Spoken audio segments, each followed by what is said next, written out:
चित्र देखिए, शब्द पढ़िए,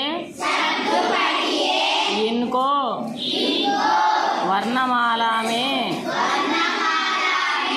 पहचानिए,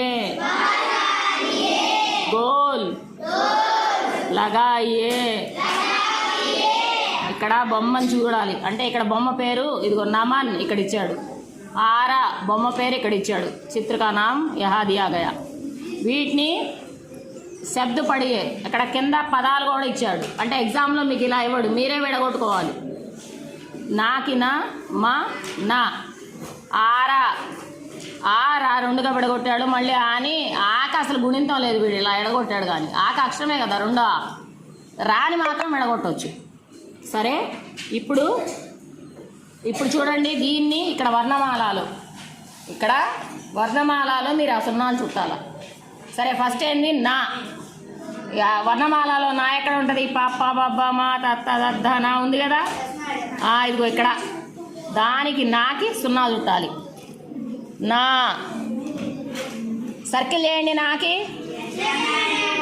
తర్వాత ఏముంది? మళ్ళీ మా నమన్ అంటే మా కదా, మాకి సున్నా చుట్టాలి.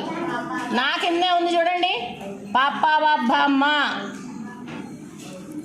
పాప బాబ మా, మాకి సున్నా చుట్టండి. తర్వాత వచ్చేసేసి మళ్ళీ నాకు ఇంకెన్నిసార్లు చుట్టినా అదేగా. మీరు కావాలంటే ఇంకోసారి చుట్టుకోండి, ఆల్రెడీ చుట్టింది, దాని గురించి సంబంధం లేదు. నెక్స్ట్ ఏంది?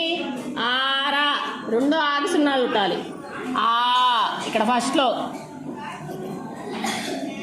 రెండో ఆకి ఇక్కడ సర్కిల్ చేయాలి. ఆకి గుణింతం ఏముంటుంది? వాడేందో అలా ఇచ్చాడు, కానీ ఆకి గుణింతం ఉండదు కదా.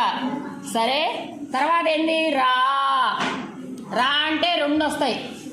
రా ఇక్కడ విడగొట్టాడు చూడండి, గుణింతం లాగా విడగొట్టావు. రా చూడండి, రా రాకి దీర్ఘం. సో ఇప్పుడు రెండింటికి వస్తాయి సున్నాలు గుణింతంలో. రాకి ఒక సున్నా, రా చూడండి ఎక్కడ ఉందో, యా రా. రాకి ఒక సున్నా, దీర్ఘం గుర్తుకు ఒక సున్నా. దీర్ఘం గుర్తు చూడండి, కింద లైన్లో గుణింతం గుర్తులు ఉన్నాయి. ఫస్ట్ది దీర్ఘం గుర్తు, దీనికి ఒక సున్నా.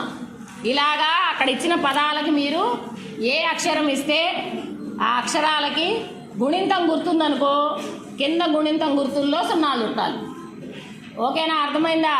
ఇలా ఇది మీకు ఎగ్జామ్లో కంపల్సరిగా ఉంటుంది మోడల్.